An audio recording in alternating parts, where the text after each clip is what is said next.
তুমি তো দেখো না, আমি তো দেখি ওই কবরের মধ্যে আগুন ধাউ ধাউ করিয়া জ্বলতেছে। আমার সন্তানটাও কথা শুনল না। আমার ভাইকে বললাম, আমার ভাইও কথা শুনল না। আমাকে ধরাধরি করিয়া কবরের কাছে নিয়ে গেল।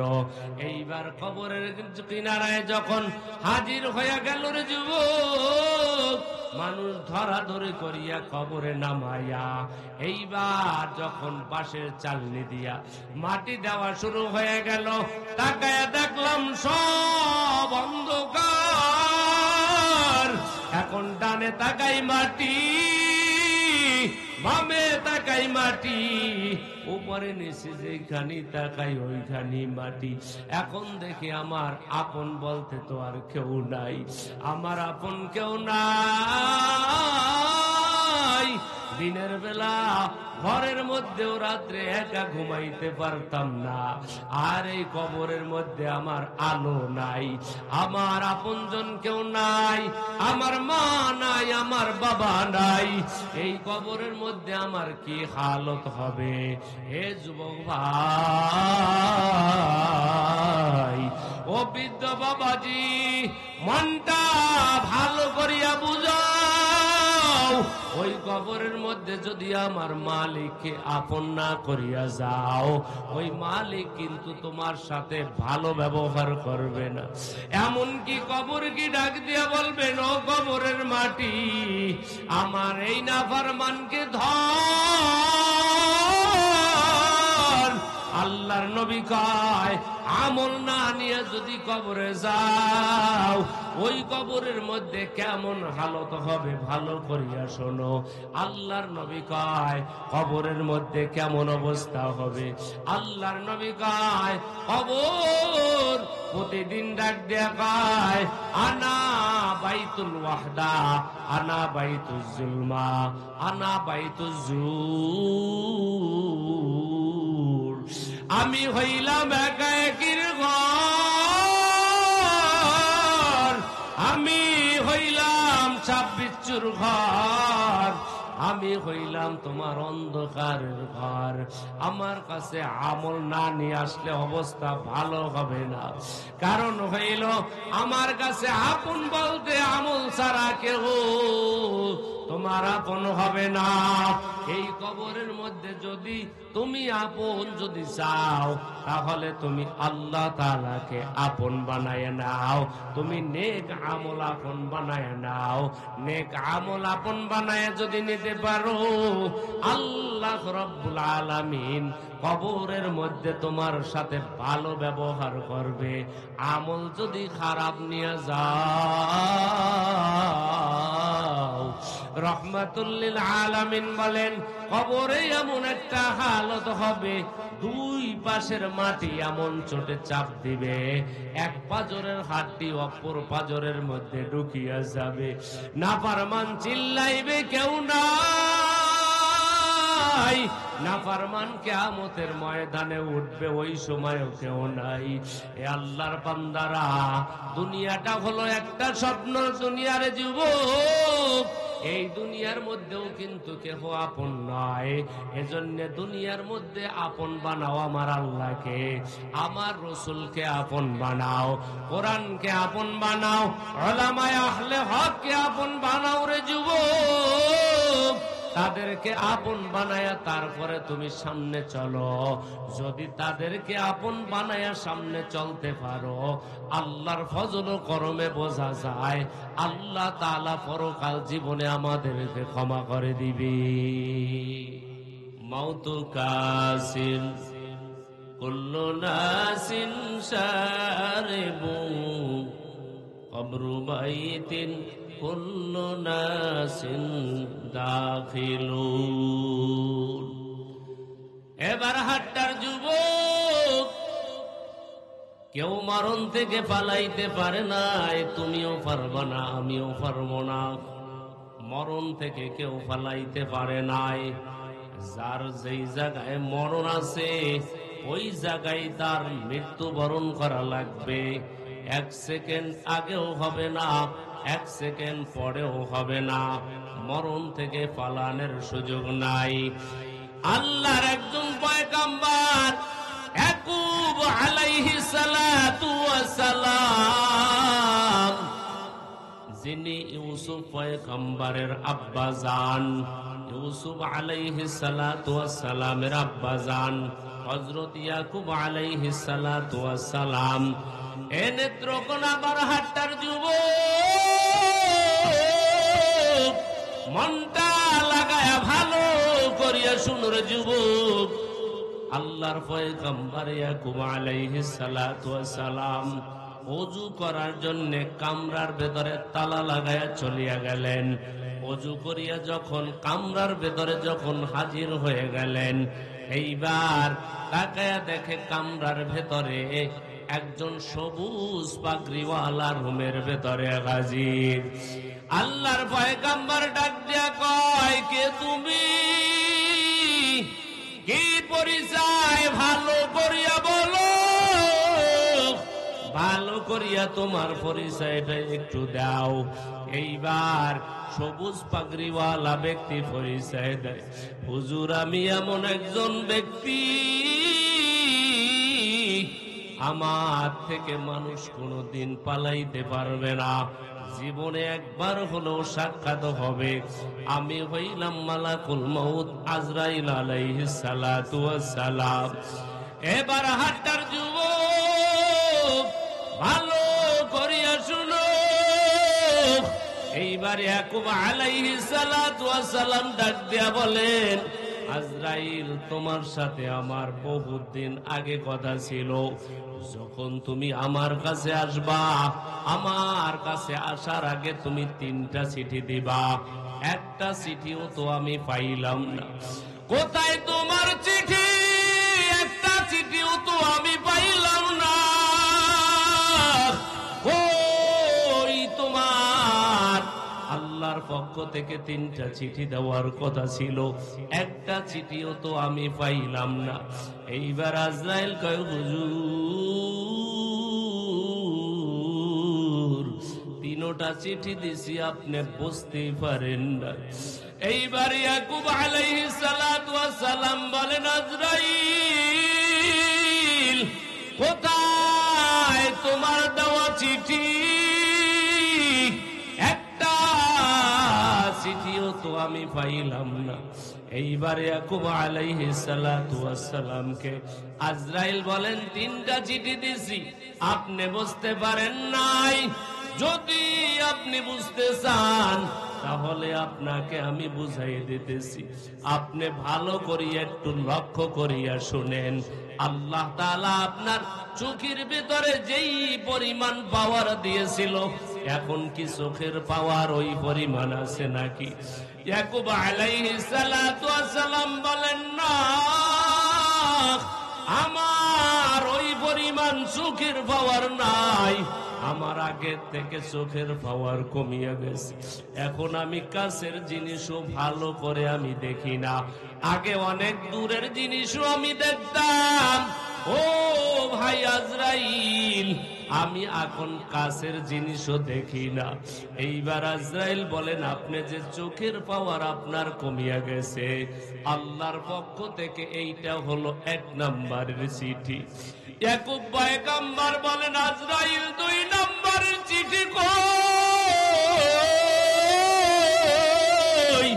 2 নম্বরের চিঠি তুমি আমাকে কি দিয়েছো?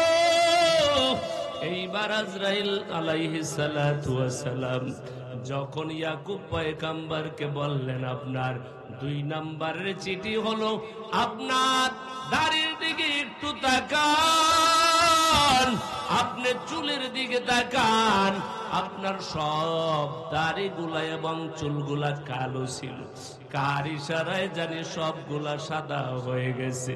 আপনার যেই কালো দাড়ি এবং কালো চুলগুলা সব সাদা হয়ে গেল, এইটা আল্লাহর পক্ষ থেকে হলো 2 নম্বরের চিঠি। ইয়াকুব পয়গম্বর বলে, 3 নম্বরের চিঠি কোথায়? এইবার আজরাইল বলেন, হুজুর ভালো করিয়া শোনো, আল্লাহর পক্ষ থেকে 3 নাম্বারের চিঠি ভালো করিয়া শুনিয়ে নেন। আল্লাহ তাআলা আপনাকে যেই পরিমাণ শক্তি দিয়েছিল, আপনার চামড়াগুলা সবগুলা টাইট ছিল, কিন্তু একটু তাকায় কি দেখছেন? কার ইশারায় জানি সব চামড়াগুলা পুরা দুর্বল হয়ে গেল। ইয়াকুব পয়গম্বর বুঝতে পারলেন, আজরাইল আমাকে তুমি 3টা চিঠি দিয়েছো, কিন্তু আমি বুঝতে পারি নাই রে আজরাইল, কপাল বড় খারাপ, আমি বুঝতে পারি নাই, কিন্তু তুমি আমাকে 3টা চিঠি তো দিয়েছিলা। এইবার ইয়াকুব আলাইহিস সালাতু ওয়াস সালাম বলেন, আজরাইল তাহলে কি আর মরণ থেকে পালানোর সুযোগ নাই? আর এই জগতের মধ্যে মনে হয় থাকতে পারবো না। আজরাইল ডাক দেয়া কয়, হুজুর আল্লাহ তাআলার পক্ষ থেকে আপনার জন্য অফার দেওয়া হয়েছে, আপনি যদি আরো 1000 বছর থাকতে চান থাকতে পারবেন, তবে আল্লাহ তাআলার আইন, যদি আপনি 1000 বছর যদি আপনি হায়াত চান, 1000 বছর আপনাকে হায়াত দেওয়া হবে। এরপরে কি অবস্থা হবে জানেন? আজকে যেইভাবে হাজির হয়ে গেছি, আবার 1000 বছর পরে এইভাবে হাজির হইয়া যাব। ইয়াকুব পয়গম্বর বলেন, আমি আর থাকতে চাই না রে আজরাইল, এই জগতে আমি আর থাকতে চাই না। আমার আল্লাহর আদালতে আমি সাক্ষাৎ করতে চাই, আল্লাহর দিদারে আমি যাইতে চাই। ওবার হাতটার যুবক, মনটা লাগায়া ভালো করিয়া শুনো, তোমার আমার পয়গম্বর রহমাতুল লিল আলামিন যখন অত্যন্ত অসুস্থ হয়ে পড়লেন, আল্লাহর নবী অসুস্থ, আল্লাহর নবী অত্যন্ত অসুস্থ, ওই সময় জিবরাইল আমিন নবীর কিনারায় হাজির হয়ে গেলেন। নবীর কিনারায় হাজির হয়ে নবীকে ডাক দেয়া কয়, নবী গো, আপনার কাছে আমি এই পর্যন্ত কতবার আসলাম? অন্তত পক্ষে আপনার কাছে 40-24 হাজার বার আমি এসেছি। এতবার আপনার কাছে আসলাম, অন্য কোন নবীর কাছে এতবার আমি আসি নাই। তবে নবী গো, আপনার কাছে আমার আজকের আশাটা হলো জীবনের শেষ আশা, আর আপনার কাছে কোনোদিন আমার আশা হবে না। ও বারহাট্টার যুবক, ও বৃদ্ধ বাবাজি, ও পর্দার আম্মা জান, জিবরাইল আমিন আল্লাহর নবীর কাছে আইসা বললেন, নবী গো, আপনার কাছে আমার আজকের সাক্ষাৎটা হলো শেষ সাক্ষাৎ, আজকের দেখাটা হলো শেষ দেখা, আর কোনদিন আপনার সাথে আমার সাথে সাক্ষাৎ হবে না, আমার সাথে আপনার সাথে আর কোনদিন দেখা হবে না। আজকের দেখাটাই হলো শেষ দেখা, আর কোনদিন আপনার সাথে আমার সাক্ষাৎ হবে না। আল্লাহর নবী চোখের পানি চাইরা কয়, জিবরাইল, আর কি কোনদিন এই জমিনে তুমি আসবা না? আমার তো আর বুঝতে মোটেও দেরি হয় নাই, আমার মনে হয় এই জমিনের মধ্যে আমার থাকার সম্ভব হবে না। আল্লাহর নবী কয়, জিবরাইল, তাহলে মনে হয় আমার ইন্তেকালের পরে আর কোনদিন তুমি আসবা না। জিবরাইল আমিন কয়, নবী গো, আপনার ইন্তেকালের পরে আমি আবার এই জমিনের মধ্যে 10 বার আমি আসব, তবে 10 বার আসিয়া নবী গো, কোন নতুন বাণী কোনো নতুন ওহী কোনো কিতাব নিয়ে আমি আসব না, কারণ আপনি হইলেন শেষ নবী, আপনার পরে আর কোনো নবী নাই। আপনি হইলেন শেষ পয়গম্বর, আপনার পরে আর কোনো পয়গম্বর নাই। কারণ আপনি বলছেন আনা খাতামুন নাবিয়্যিন লা নাবিয়্যা বা'দি, আপনি হইলেন শেষ নবী, আপনার পরে আর কোনো নবী নাই। যারা নবীর পরে নবী দাবি করবে মানবে, এরা বিনা দলিলে হলো কাফের। আল্লাহর নবী কয় আমার পরে আর কোনো নবী নাই।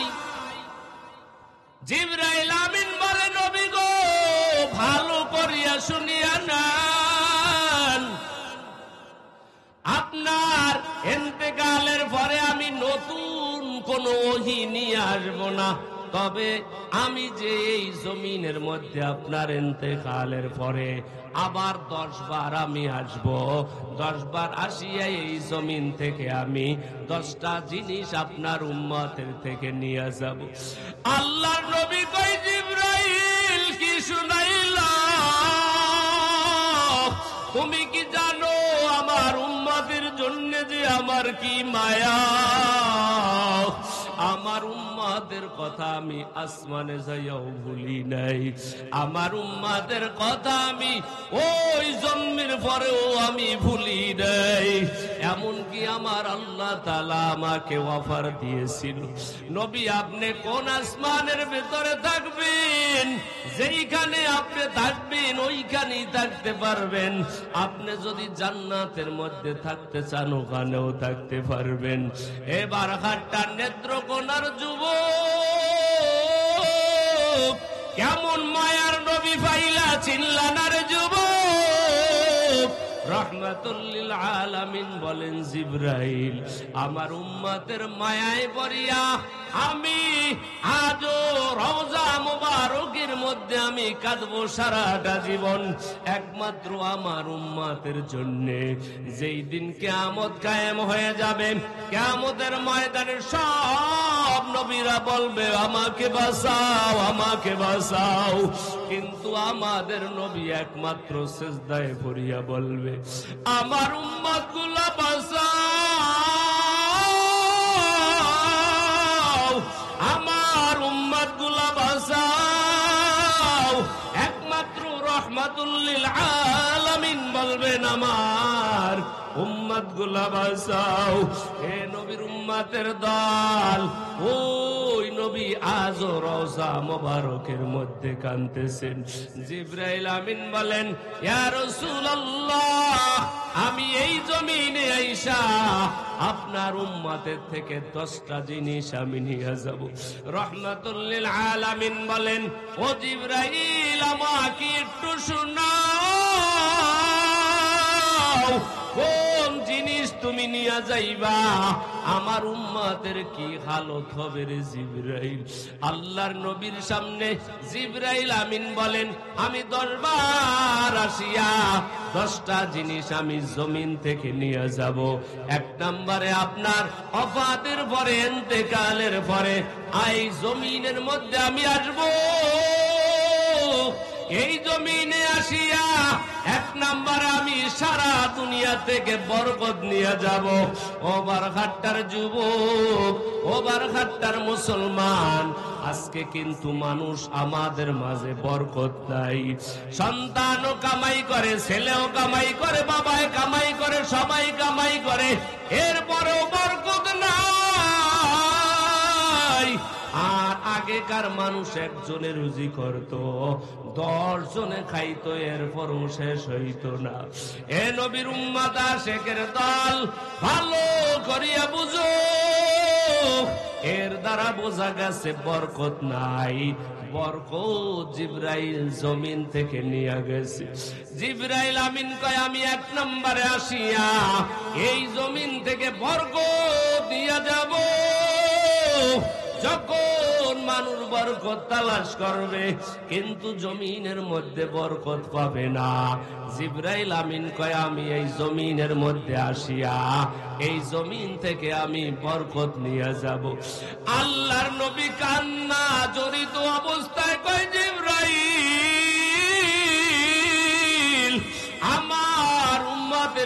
হালত হবে রে জিবরাইল, তুমি আবার এই জমিন থেকে কেন বরকত নিয়ে যাইবা?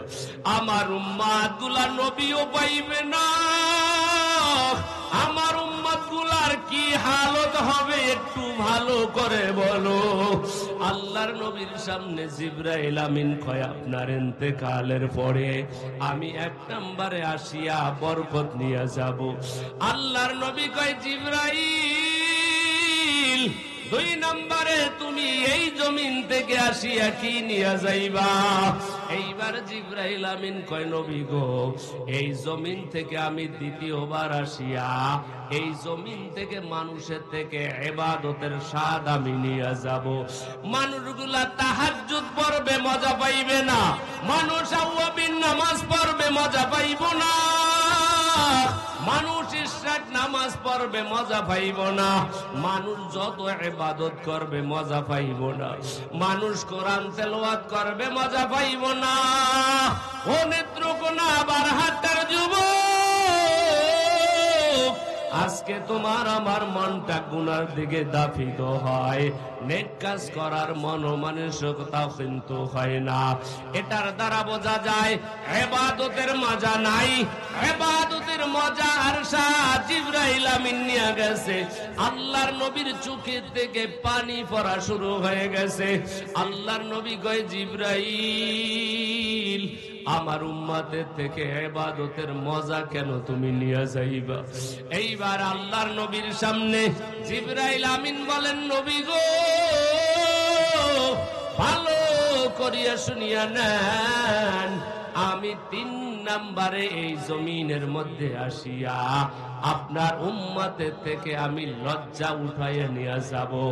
এই জমিনের মধ্যে মানুষের লজ্জা থাকবে না, মানুষগুলা হাজারো গুনাহ করব, এরপরেও মানুষটা নিজে ভালো দাবি করবে, আমার থেকে ভালো মানুষ আর কেউ নাই, আমার থেকে ভালো কেউ আর নাই। মানুষটা নামাজ পড়ে না, এরপরেও কয় আমার থেকে ভালো আর কেউ নাই। মানুষটা হাজারো অন্যায় করে, এরপরেও কয় আমার থেকে ভালো আর কেউ নাই। আল্লাহর নবী কয়, ও জিবরাইল, যদি মানুষের থেকে তুমি লজ্জা উঠাই নিয়ে যাও, মানুষগুলা আর মানুষত্ব থাকবে না, মানুষগুলা হায়ওয়ান হয়ে যাবে, মানুষগুলা পশুর মতো আচরণ করবে। ও জিবরাইল, না, তুমি লজ্জা উঠায় নিয়ে যাও না। জিবরাইল আমিন কয়, আল্লাহর হুকুমে আপনার ইন্তেকালের পরে আমি 3 নম্বরে আসিয়া এই জমিন থেকে আমি লজ্জা উঠায় নিয়ে যাব।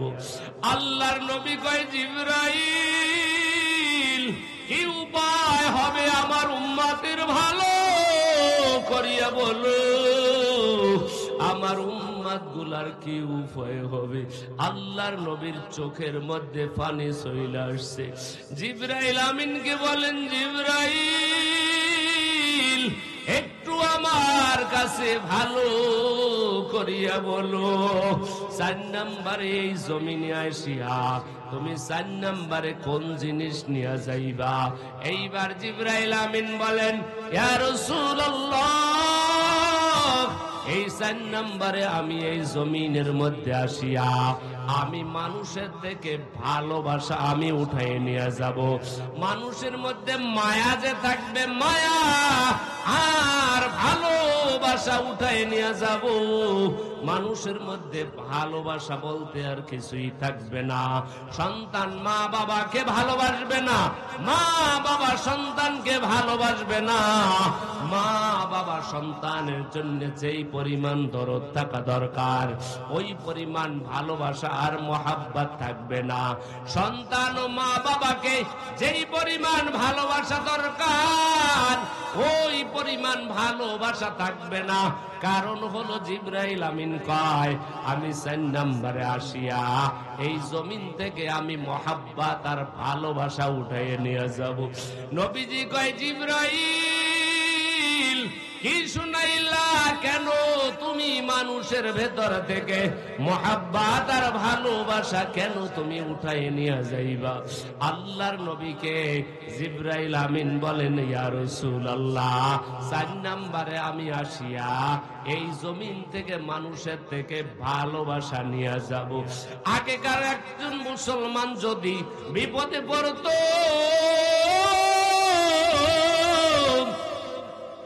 এলাকার সব মানুষগুলা চিন্তা করত এই মুসলমানরাকে কিভাবে উদ্ধার করা যায়, বিপদ থেকে কিভাবে বাঁচানো যায়। এখন মানুষ চোখের সামনে মানুষ মরিয়া যায়, মানুষ ভিডিও করার জন্য ব্যস্ত, উদ্ধার করার চিন্তা নাই। এর দ্বারা বোঝা গেছে মানুষের মধ্যে মহাব্বত আর ভালোবাসা নাই। ও নবীর উম্মত আশিকির দল, ভালো করিয়া বুঝুর যুবক।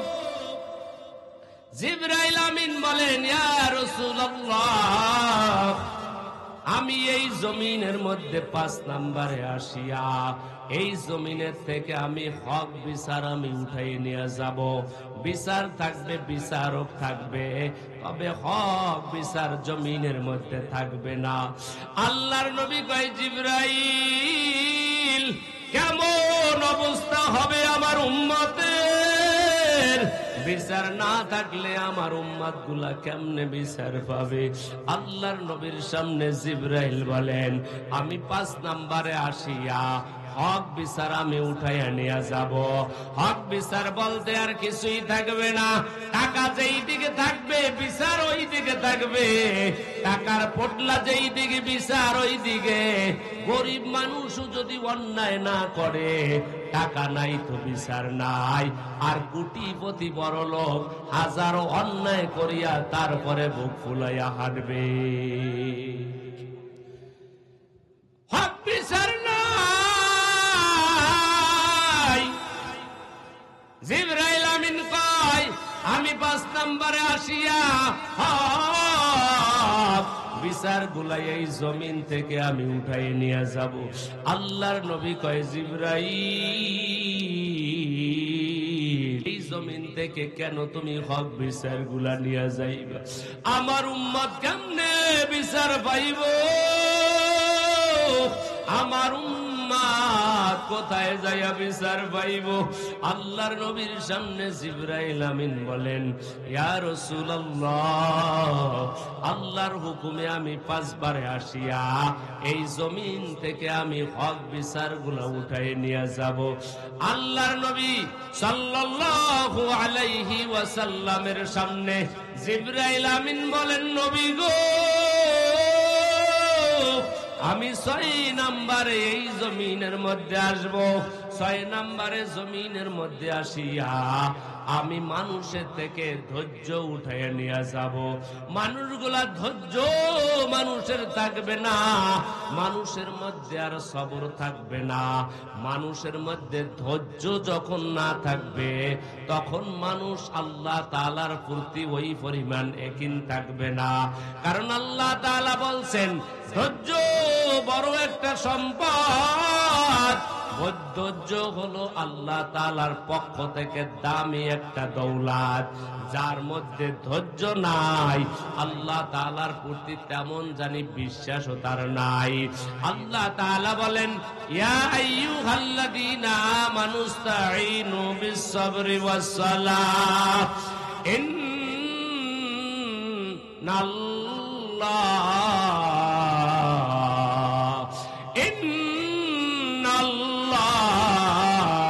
মা'আস সাবিরিন।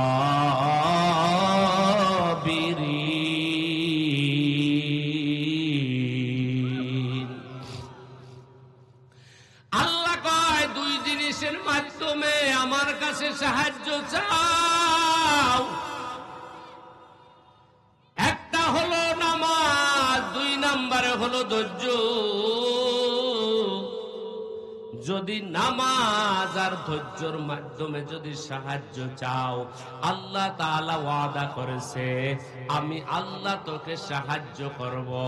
ধৈর্য হলো আল্লাহর পক্ষ থেকে বড় একটা দৌলত, বড় একটা সম্পদ হলো ধৈর্য। এবং নামাজের মাধ্যমে আল্লাহর কাছে সাহায্য চাইতে হবে। এ যুবকের দল, মনটা লাগায় ভালো করিয়া শুনো, ধৈর্য এবং সবর হলো বড় একটা দৌলত। যার মধ্যে ধৈর্য নাই, আল্লাহ তাআলার পক্ষ থেকে সাহায্য চাওয়ারও কোনো উপায় নাই। এজন্য ধৈর্য হলো সাহায্য। আল্লাহর কাছে সাহায্য চাও, আল্লাহর কাছে তুমি সাহায্য চাও রে যুবক, আল্লাহর কাছে সাহায্য চাও। দুনিয়ার মানুষ যেখানে সবকিছু ব্যর্থ হয়ে যায়, আল্লাহ রাব্বুল আলামিনের কাছে যখন বান্দা সাহায্য চায়, আল্লাহ তাআলা তাকে সাহায্য করার জন্য তৈয়ার। আল্লাহ তাআলা বলেন, বান্দা যখন যেই সময় তুই আমার কাছে চাবি, সকালবেলা চাবি, আমি আল্লাহ তাআলা হাজির। আমি আল্লাহর কাছে কোনো কিছুর অভাব নাই। আমি আল্লাহ তাআলার কাছে নাই শব্দটা কোনোদিন পাইবা না। সকালবেলা বলবা, আল্লাহ আমার থেকে গুনাহগার আর কেউ নাই, আল্লাহ আমি বড় গুনাহগার, আমার থেকে বড় গুনাহগার আর কেউ নাই। আল্লাহ তাআলা কয়, বান্দা ফজরের সময় যদি আমার কাছে তওবা করো, আমি আল্লাহ তোর জীবনের সব গুনাহগুলা মাফ করিয়া দিব। জোহরের সময় তওবা করবি, আমি আল্লাহ তোর গুনাহগুলা মাফ করব। যখন যেই সময় তওবা করবি, আমি আল্লাহ তাআলা তোকে মাফ করার জন্য তৈয়ার। এমন একজন মালিক,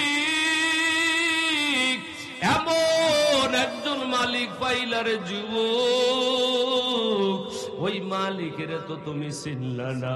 ওই মালিকের কুদরতি কদমে সিজদায় পড়িয়াও কানতে পারলা না। ওই মালিকের কাছে চাইতে পারলা না রে যুবক। ওই মালিকের কাছে সাহায্য চাইতে পারলা না। আল্লাহর নবীর কাছে জিবরাইল আমিন বলেন, ইয়া রাসূলুল্লাহ, আমি 5 নম্বরে এই জমিনে আসিয়া হক বিচার উঠায় নিয়ে যাব। 6 নম্বরে আসিয়া এই জমিন থেকে আমি মানুষের ভিতর থেকে আমি ধৈর্য উঠায় নিয়ে যাব। মানুষের মাঝখানে আর ধৈর্য বলতে কিছুই থাকবে না। আল্লাহর নবী কান্না অবস্থায় বলেন, জিবরাইল, আমার উম্মতের ভিতর থেকে তুমি যখন ধৈর্য নিয়ে যাইবা, আমার উম্মত গুলো তো বড় দিশাহারা হয়ে যাবে। আমার উম্মতের মধ্যে কি একটা হালত হবে, আমার উম্মতের থেকে ধৈর্য কেন তুমি উঠাই নিয়ে যাইবা? জিবরাইল আমিন বলেন, ইয়া রাসূলুল্লাহ, আমার মন মতো আমি উঠায় নিয়ে যাব না, তবে আল্লাহ তাআলার হুকুমে আমি 6 নম্বরে আসিয়া ধৈর্য আর সবর উঠায় নিয়ে যাব।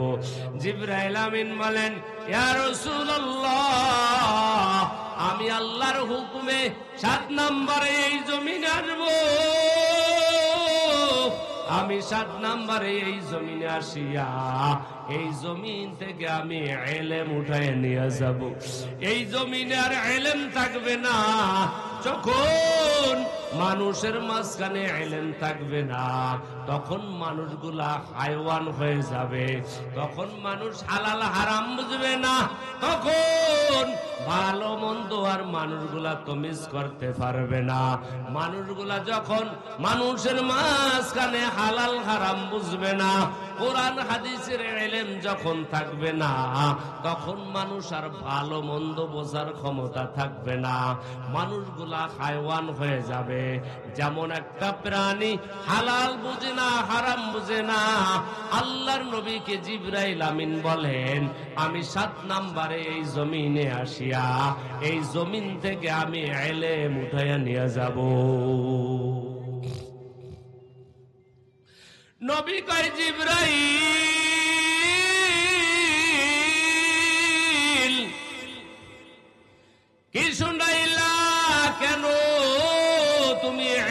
উঠায় নিয়ে যাইবা। তোমার কি জানা নাই এত কষ্ট আমি এই ইলমের জন্য করলাম? আমি এই নবী ইলমের জন্য কত কষ্ট করলাম। ও জিবরাইল, জমিন থেকে কেন তুমি আবার ইলম উঠায় নিয়ে যাইবা? আল্লাহর নবীকে জিবরাইল আমিন বলেন, ইয়া রাসূলুল্লাহ, আল্লাহর হুকুমে জমিন থেকে আমি ইলম উঠে নিয়ে যাব। 8 নম্বরে আমি আসিয়া এই জমিন থেকে মানুষের সৎ সাহস উঠে নিয়ে যাব। মানুষের কোটি কোটি টাকা থাকবো, কিন্তু মানুষের সাহস থাকবে না। মানুষের অনেক টাকা পয়সার মালিক থাকবে, কিন্তু মানুষের সৎ সাহস থাকবে না। এবার হাট্টার যুবক, এখন বহুত কোটিপতি আমাদের সমাজেও আছে, কিন্তু তার মধ্যে সৎ সাহস নাই। হক কথাও বলতে চায় না। যদি আমি হক কথা যদি বলি, আমার ব্যবসা বন্ধ হয়ে যাবে। হক কথা যদি আমি বলি, তাহলে আমার উপরে অত্যাচার হইতে পারে। এজন্য অনেক সময় অনেক কোটিপতি থাকার পরেও হক কথা বলে না। কেন? নিজের উপরে জুলুম আসার কারণে। আল্লাহর নবী কয়, ও জিবরাইল, 8 নম্বরে আমি আসিয়া এই জমিন থেকে আমি ওই সৎ সাহস উঠায় নিয়ে যাব। মানুষের মাঝখানে আর সৎ সাহস থাকবে না। আল্লাহর নবী কয়, জিবরাইল, তুমি 9 নম্বরে আসিয়া এই জমিন থেকে কি নিয়ে যাইবা? এইবার আল্লাহর নবীর কাছে জিবরাইল আমিন বলেন, ইয়া রাসূলুল্লাহ, আমি 9 নম্বরে এই জমিনে আসিয়া আপনার উম্মতের থেকে আমি ঈমান উঠায় নিয়ে যাব। ঈমান আর থাকবে না। মানুষের সব সুরাত ঠিক থাকবে, কিন্তু মানুষের ঈমান থাকবে না। মানুষের ভিতর থেকে আমি ঈমান নিয়ে যাব। আল্লাহর নবী কয়, জিবরাইল,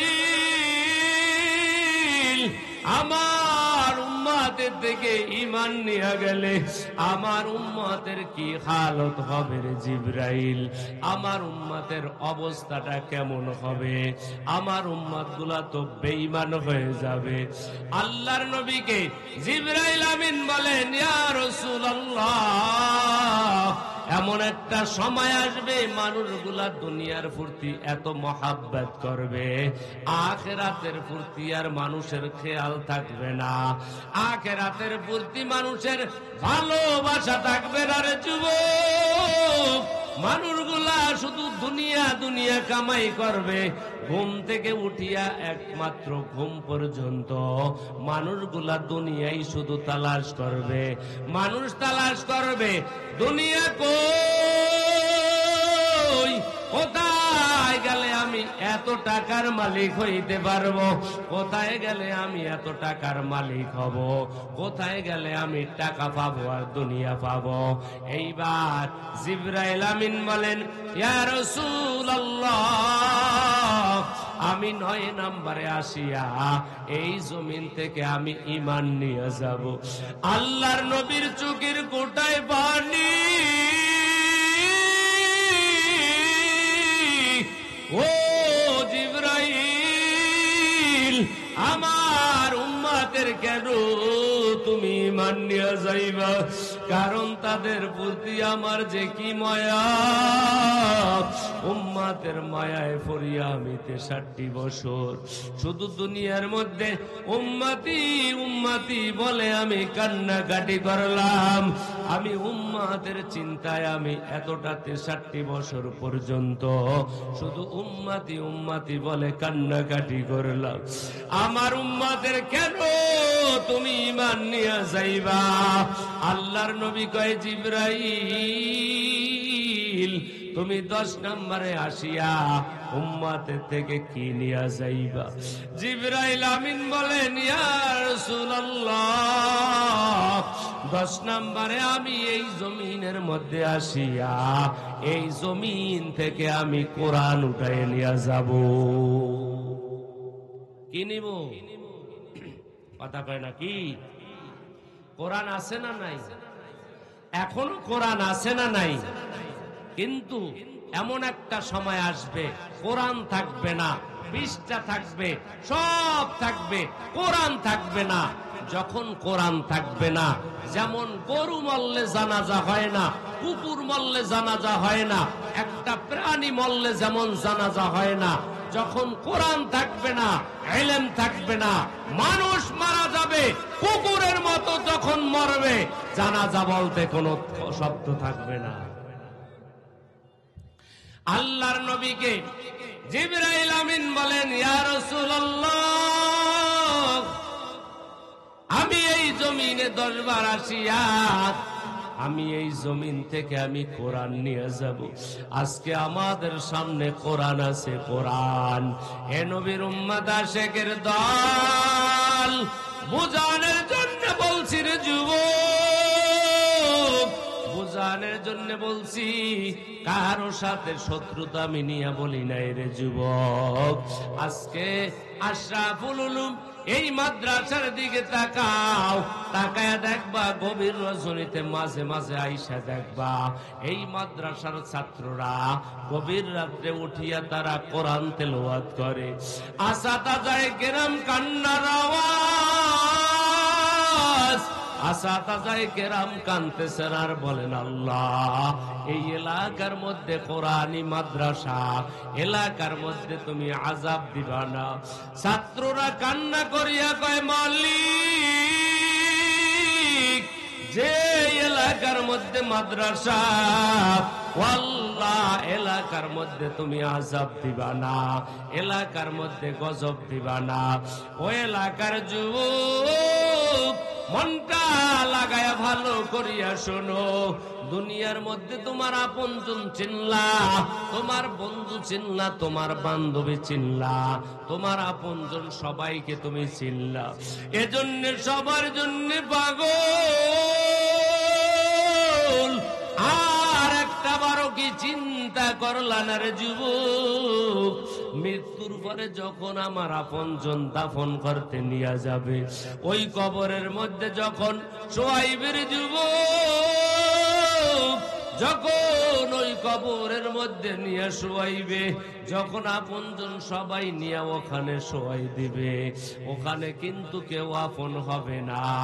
যদি কোরআনকে বন্ধু বানাইতে পারো রে যুবক, যদি কোরআনকে বন্ধু বানাইতে পারো, ওই কোরআন কিন্তু ওই কবরের মধ্যে আপন হবে। এমন আপন হবে রে যুবক ভাই, যখন আমাকে ওই কবরের মধ্যে যখন দাফন করা হবে, ওখানে বন্ধু বলতে কেউ থাকবে না।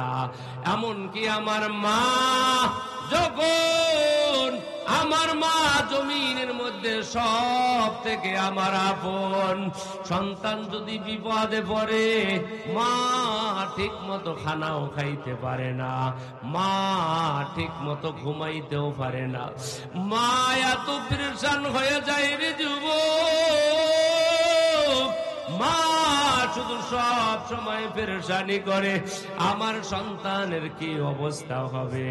কারণ মা থেকে বড় দরদি জমিনের মধ্যে সন্তানের জন্য আর কেউ নাই। এ যুবক, মনটা লাগায়া ভালো করিয়া শুনো, আমি তোমার আপন হয়ে বলতেছি, মা বাবাকে কোনোদিন কষ্ট দিবা না, মায়ের মনে কোনোদিন ব্যথা দিবা না, মাকে কোনোদিন কাঁদাইবা না, মাকে কোনোদিন কাঁদাইবা না রে যুবক।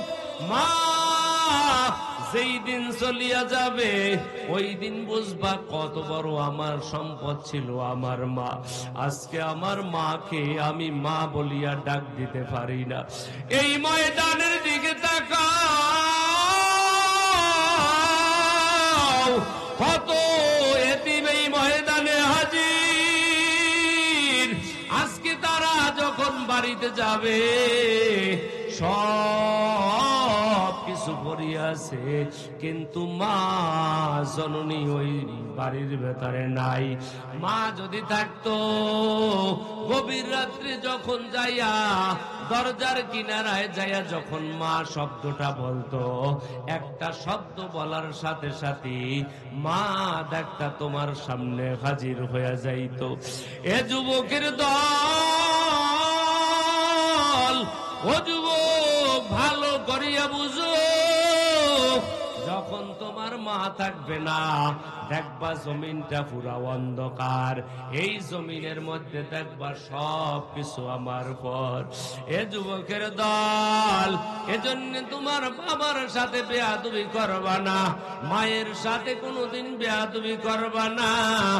আর দুনিয়ার মধ্যে যদি আপন বানাইতে চাও, তাহলে তুমি আপন বানাইবা কোরআন। কোরআনই হলো তোমার আপন, আপন হলো কোরআন। যখন তোমাকে ওই কবরের মধ্যে দাফন করে আসবে রে যুবক ভাই, তখন ওই কবরের মধ্যে দুইজন ফেরেশতা আসবে, একজন হলো মুনকার আর একজন হলো নেকির। দুইজন ফেরেশতা আইসা তিনটা প্রশ্ন করবে। আমার বেলায়ও তিনটা প্রশ্ন হবে, আপনার বেলায়ও তিনটা প্রশ্ন হবে। এইটাও বলবে না কত টাকার মালিক হইয়া আসলা রে যুবক। কোটিপতিরও যেই প্রশ্ন, আমারও কিন্তু সেই প্রশ্ন, আলেমেরও সেই প্রশ্ন, এবং সাধারণ মানুষেরও সেই প্রশ্ন। রবের পরিচয় দাও, ধর্মের পরিচয় দাও, রহমাতুল লিল আলামিনের পরিচয় দাও। কবরের মধ্যে তিনটা প্রশ্ন করবে। যারা রবের পরিচয় নিয়ে চলবে রে যুবক, যারা দুনিয়ার মধ্যে একমাত্র রবের হুকুম মতো চলবে, যারা দুনিয়ার মধ্যে বলবে আমার রব হলো আল্লাহ, আমার রব অন্য কেউ নয়, আমার রব হলো আল্লাহ, যারা আল্লাহর হুকুম মতো যারা চলবে, আল্লাহ রাব্বুল আলামিন বলেন কবরে আসার পরেও যখন আমার পরিচয় ভুলবে না, আমি হুকুম করব, ও ফেরেশতার দল, এটা হলো আমার বড় পাগল, এটা বড় আমার পাগল, এরা এই কবরের মধ্যে আসিয়াও আমাকে ভুলে নাই। এই কবরটা আর সাধারণ কবর রাখিও না, কবরটা জান্নাতের বাগান বানায় দাও। এ নবীর উম্মত আশিকের দল,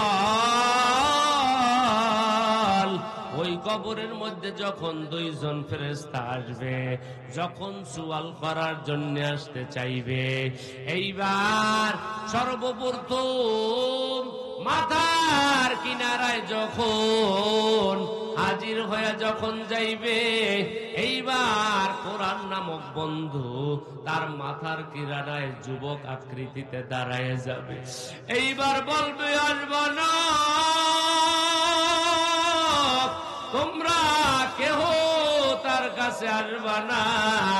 এইবার মুনকার নাকির বলবে কবরে তার মা নাই, কবরে তার বাবা নাই, কবরে তার আপনজন বলতে তো কেহ নাই, কবরে আজকে তার বন্ধু নাই,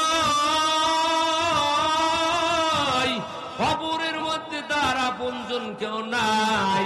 কিন্তু কে আবার তুমি এখানে তার আপন হয়ে আসলা। এইবার কোরআন নামক বন্ধু আওয়াজ দিয়ে বলবে আমি তার বন্ধু কোরআন, আমি তার বন্ধু সব থেকে আপনজন কোরআন। কারণ তুমি দুনিয়ার মধ্যে যখন ছিল, তাহাজ্জুদ নামাজের মধ্যেও আমাকে তেলাওয়াত করেছে, ইশরাক নামাজের মধ্যেও তেলাওয়াত করেছে, ফরজ নামাজের মধ্যেও তেলাওয়াত করলো, অন্য অন্য ইবাদতের মধ্যেও নামাজে তেলাওয়াত করেছে। আজকে কবরে আসার পরে আমি তার বন্ধু হয়ে দাঁড়িয়েছি। মুনকার নাকির বলবেন কতক্ষণ পর্যন্ত এখানে থাকবা, যুবক নামক কোরআন বলবে আমি ততক্ষণ পর্যন্ত তার থেকে পিছপাও হব না, যতক্ষণ পর্যন্ত আমার বন্ধুকে আমি জান্নাত পর্যন্ত নিতে পারবো না। ও বারহাট্টার যুবক,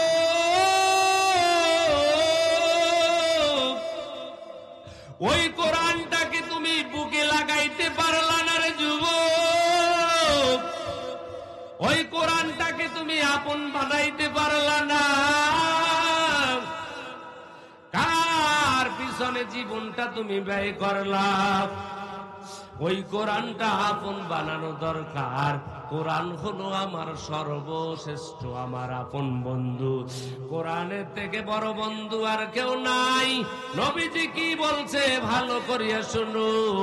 আল্লাহর নবী বলেন দুনিয়ার মধ্যে দুই দল মানুষ হলো শ্রেষ্ঠ। একদল মানুষ যারা কোরআন শিখে, আর একদল মানুষ হলো যারা কোরআন শিখায়। আজকে এলাকার মানুষগুলা বড় ভাগ্যবান যুবক, এদের থেকে ভাগ্যবান আর কেউ নাই। কারণ এলাকার মধ্যে দামি এক মাদ্রাসা, এই মাদ্রাসা এলাকার মানুষের জন্য বড় একটা দৌলত, এলাকার মানুষের জন্য বড় একটা সম্পদ। কারণ আপনার সন্তানটা এই এলাকার এই মাদ্রাসার মধ্যে পড়ে, মাদ্রাসায় পড়িয়া কি শিখে যুবক? একটা বারও তো তুমি আসিয়া দেখলা না আমার ভাই কি শিখে, আমার সন্তানটা কি শিখে, আমার সন্তানটা কি শিখে রে যুবক? একটা বারও তো দেখলা না এই মাদ্রাসায় আসিয়া কি শিখে। এই মাদ্রাসায় আপনার সন্তানটা আসার পর আপনার সন্তানটা জানাজা নামাজ শিখতেছে, আপনার সন্তানটা কিভাবে সুন্নত তরিকায় ঘুমাইতে হয় এই বিষয়টা আপনার সন্তানটা শিখতেছে, আপনার কবরে কেমনে মানুষের মাইয়াদের জানাজা পড়াইতে হয় এই নিয়মটা মাদ্রাসার মধ্যে শিখতেছে, এবং আপনার কবর কিভাবে জিয়ারত করতে হয় এই নিয়মটা শিখে যুবক। আজকে তুমি এই মাদ্রাসার মধ্যে তোমার মনটা লাগায়া তুমি আসতে পারলা না, মাদ্রাসার প্রতি নজরও দিতে পারলা না, মাদ্রাসার প্রতি খেয়ালও রাখতে পারলা না। আজকে এত টাকার মালিক বানাইল রে আমার আল্লাহ, এরপরেও আমি মাদ্রাসার প্রতি আমার মনটা লাগাইতে পারলাম না, আমার টাকা পয়সা মাদ্রাসায় খরচ করতে পারলাম না। আমি তো মনে করি আমার থেকে বড় কপাল পোড়া আর কেউ নাই ও এলাকার যুবক। এজন্য হাতে পায়ে ধরিয়ে বলবো কোরআন হলো আপনার আমার বড় আপন। আল্লাহর নবী কয় কোরআনের সাথে আমার মালিকের কেন সম্পর্ক, ভালো করিয়া শুনো কোরআনের সাথে আমার আল্লাহর সম্পর্ক কেমন। দুনিয়ার মানুষ যেমন সূর্য দেখে, সূর্যের আলো যেমন জমিনের মধ্যে পড়ে, আলোর সাথে যেমন সূর্যের সাথে ডাইরেক্ট সম্পর্ক, আল্লাহর নবী কয় কোরআনের সাথেও আমার আল্লাহর সাথে ডাইরেক্ট সম্পর্ক। এবার হাট্টার যুবক, ওই কোরআনকে তুমি বন্ধু বানায় নাও, ওই জন দুনিয়ার মধ্যেও তুমি বন্ধু বানাইবা কোরআনকে। আর যখন ইন্তেকাল হয়ে যাইবে কোরআন কিন্তু তোমার বন্ধু হইয়া জান্নাত পর্যন্ত নিয়ে যাবে। ওই এলাকার যুবক ভাই, এজন্য কোরআনকে বন্ধু বানাও। আর যখন মাদ্রাসার প্রতি নজর রাখবা, মাদ্রাসার আলেম হইবে, এই মাদ্রাসার ছাত্ররা হাফেজ হবে, এই মাদ্রাসার ছাত্ররা মুফতি হবে, এই ছাত্র মাদ্রাসার ছাত্ররা মুফাসসির হবে, মুহাক্কিক আলেম হবে। আর কিয়ামতের ময়দানে যখন তারা জান্নাতের দিকে রওনা হইবে রে যুবক, ওই সময় কিন্তু এই আলেমেরা তোমারে রাখিয়া যাইতে পারবে না। এই জন্য তোমার পায়ে হাত দিয়া বলবো রে যুবক ভাই, কোরআনকে আপন বানাও। দুনিয়া বাবা কিছু না, দুনিয়া হলো একটা স্বপ্নময় দুনিয়া। এখন তুমি চিন্তা করো, যদি তোমার চক্ষু বন্ধ হয়ে যায়, এখন যদি আমার চক্ষুটা বন্ধ হয়ে যায় রে যুবক, এখন যদি চক্ষু বন্ধ হয়ে যায়, মানুষগুলা আমাকে ধরাধরি করিয়া গোসল দেওয়ার জন্য নিয়ে যাবে। আমি যদি 50 তলার বিল্ডিং এর উপরেও থাকি রে যুবক, আমাকে মানুষ ধরাধরি করিয়া তারপরে নিচে নামাইবে। আমাকে নামাইয়া কোথায় রাখবে ভালো করিয়া শোনো, যেই জায়গার মধ্যে মানুষ কোনো কিছু মানুষ দেখবেন ভালো জায়গায় ওখানে থাকেও না, ওখানে মানুষ ঘুমাইতেও পারে না, ওখানে মানুষ খানাও খায় না, এমন একটা স্থানের মধ্যে রাখবে। যদি রাত্রের বেলা তুফান হয়ে যায় রে যুবক, যদি রাত্রে বেলা তুফান হয়, এই তুফানের মধ্যে আমার লাশটা সারা রাত্র ফালায় রাখবে। এখানে কেউ থাকবে না, এমনকি আপনজন 50টা বছর পর্যন্ত আমার বিবির সাথে আমি সময় কাটাইলাম, একটা রাত্র বিবির ছাড়া কোনোদিন আমি থাকি নাই। এই আদরের বিবি ডাক দিয়া কইবে, সন্তানেরা শোনো, তোমার বাবার কাছে আমি একা থাকতে পারি না। তোমার বাবাকে দেখলে আমার বড় ভয় লাগে, তোমার বাবার চেহারার দিকে আমি তাকাইলে বড় ভয় লাগে, আমি তোমার বাবার চেহারার দিকে তাকাইতে পারি না। আল্লাহ রাব্বুল আলামিন বলেন, এই দুনিয়ার মধ্যে কেউ আপন নয়, একমাত্র আপন হলো আমার আল্লাহ। এজন্য আল্লাহকে আপন বানায়া কবরের দিকে যাও। এইবার যখন আমি মারা গেলাম, এবার হাতটার যুবক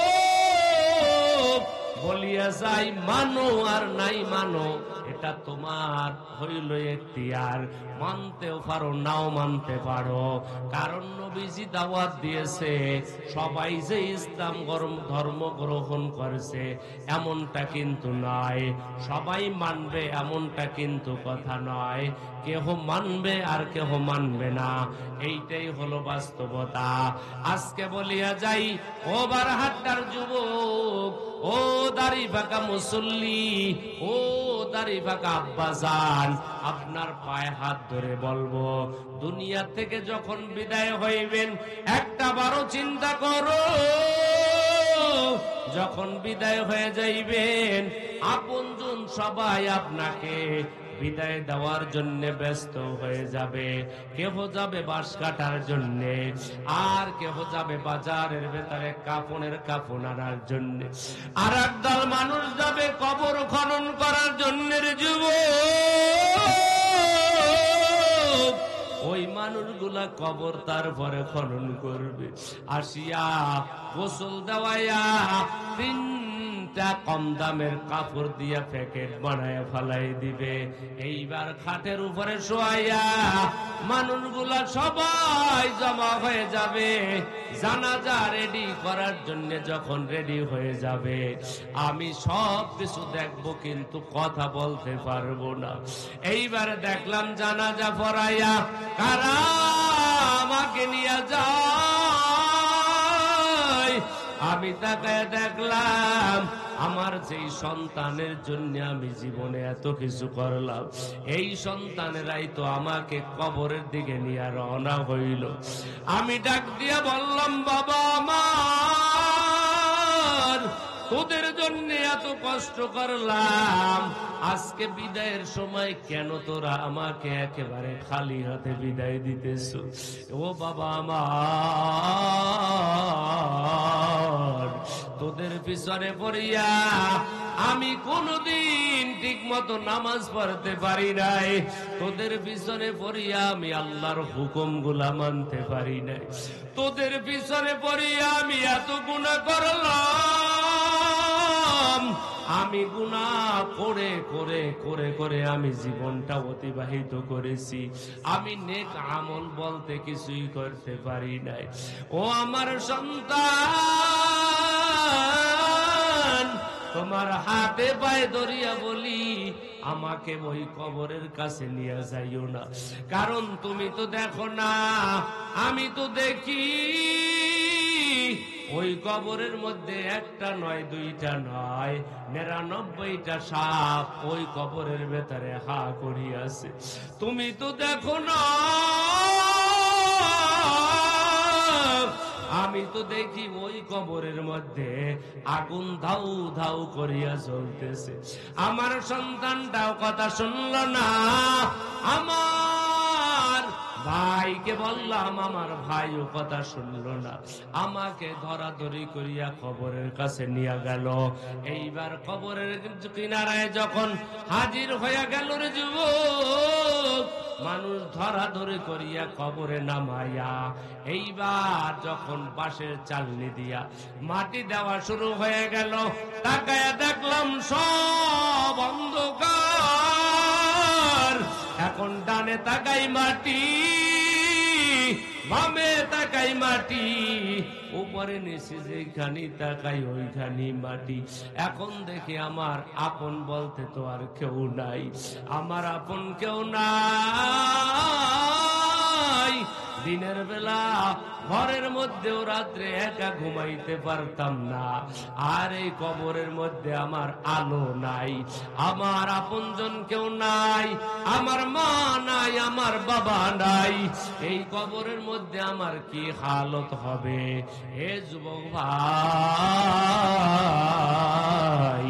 ও বৃদ্ধ বাবাজি, মনটা ভালো করিয়া বুঝাও।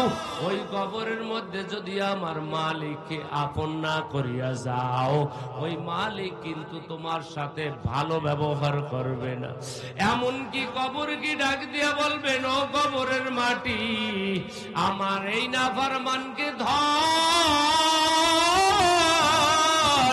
আল্লাহর নবী কয়, আমল না নিয়ে যদি কবরে যাও, ওই কবরের মধ্যে কেমন হালত হবে ভালো করিয়া শোনো। আল্লাহর নবী কয়, কবরের মধ্যে কেমন অবস্থা হবে। আল্লাহর নবী কয়, কবর প্রতিদিন ডাক দেয়া কয়, আনা বাইতুল ওয়াহদা, আনা বাইতুল জুলমা, আনা বাইতুল জুর। আমি হইলাম একা একির ঘর, আমি হইলাম সাপ বিচ্ছুর ঘর, আমি হইলাম তোমার অন্ধকারের ঘর। আমার কাছে আমল না নিয়ে আসলে অবস্থা ভালো হবে না। কারণ হইল, আমার কাছে আপন বলতে আমল ছাড়া কেউ তোমার আপন হবে না। এই কবরের মধ্যে যদি তুমি আপন যদি চাও, তাহলে তুমি আল্লাহ তাআলাকে আপন বানায় নাও। তুমি নেক আমল আপন বানায় নাও। নেক আমল আপন বানায় যদি নিতে পারো, আল্লাহ রাব্বুল আলামিন কবরের মধ্যে তোমার সাথে ভালো ব্যবহার করবে। আমল যদি খারাপ নিয়ে যাও, রহমাতুল লিল আলামিন বলেন, কবরে এমন একটা হালত হবে, দুই পাশের মাটি এমন চোটে চাপ দিবে, এক পাজরের হাড়টি অপর পাজরের মধ্যে ঢুকিয়া যাবে।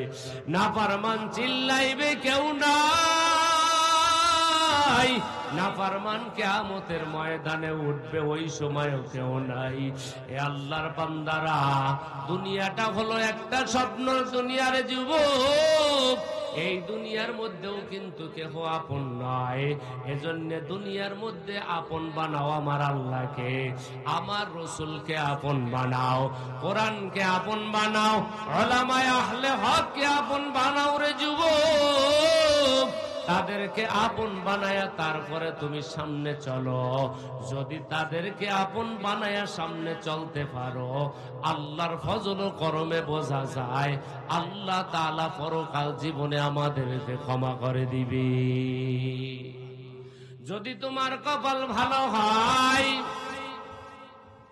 মনটাকে ভালো করিয়া বুঝাও রে যুবক।